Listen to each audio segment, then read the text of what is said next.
आज के दिन कमाई का नहीं, आज के दिन खर्च का है। ये जो 5,000 का नोट आज गाड़ी के ऊपर लगने वाला है। सुबह गाड़ी निकाली तो ऑयल चेक किया, ऑयल चेक करने के बाद दिल हिल गया, एक कतरा ऑयल नहीं है। तब मैं भी समझ गया आज काम नहीं, आज गाड़ी का इलाज ही कर लेंगे। डायरेक्ट निकल पड़े। रास्ते में थोड़ी बहुत सवारी बनाई ताकि खर्चा कुछ हल्का हो जाए और सीधा निकल गए मिस्त्री खाने की तरफ। मिस्त्री खाने पे आए तो रश बहुत ज्यादा था। थोड़ी देर उस्ताद ने गाड़ी साइड पे लगा के अपना काम स्टार्ट कर लिया। ये है सोहेल उस्ताद। काम ऐसे करता है जैसे डॉक्टर ऑपरेशन करता है। हर पेज हर पुर्जा दिल लगा के और बिल्कुल ध्यान से। ऐसे उस्ताद बहुत कम मिलते हैं कराची में। हेड सिलेंडर खोला, वाल बिल्कुल ओके थे, सिर्फ रंगे डालना पड़ गया। पार्ट्स लेके आ गया, रिंग्स वगैरह और साथ में गैस किट, ऑयल भी था। अब होने लगा फिटिंग होने से पहले किसी दोस्त ने लस्सी लेके आया। इस गर्म मौसम में और साथ में काम चल रहा हो तो फिर लस्सी का अपना ही मजा आता है। तो खैर लस्सी भी, उस्ताद ने भी अपना काम स्टार्ट कर लिया टर्बो वाला सीन ऑन करके और फिर शुरू हुई फिटिंग। एक एक चीज ऐसे फिट हो रही थी जैसे शादी में दुल्हा सेट हो रहा है। अब लगा लिया टेफिट सेटिंग को। अब छोटा बहुत काम था वो छोटे ने कंप्लीट कर लिया। ऑयल हो गया और साथ साथ में सिलेंसर फिटिंग हो गया और पानी पूरा कर दिया। आखिर काम मुकम्मल हो गया, फिटिंग भी सारे हो गई और गाड़ी भी स्टार्ट होगी। अब आते हैं पार्ट्स वाले की तरफ। पार्ट्स वाले को भी हिसाब क्लियर कर दिया, हमारा बिल बन गया पूरा 1690 रुपए। अब आगे सोहेल उस्ताद के पास, इसको हमने 450 रुपए मजदूरी दी। अभी आप कमेंट में बताओ 450 रुपए हेड सिलेंडर की मजदूरी कम है ज्यादा?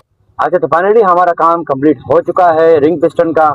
उम्मीद करता हूँ कि आपको वीडियो पसंद आ गया होगा। अगर पसंद आ गया है तो लाइक कर देना है और साथ साथ में जो हमारे पेज का नाम है एहसान 3 व्हील व्लॉग्स के नाम से, आपने इसका फॉलो करना न भूलना है। बाकी उम्मीद करता हूँ मिलते हैं नेक्स्ट वीडियो के अंदर। दुआओं की दरख्वास्त। अल्लाह हाफिज़।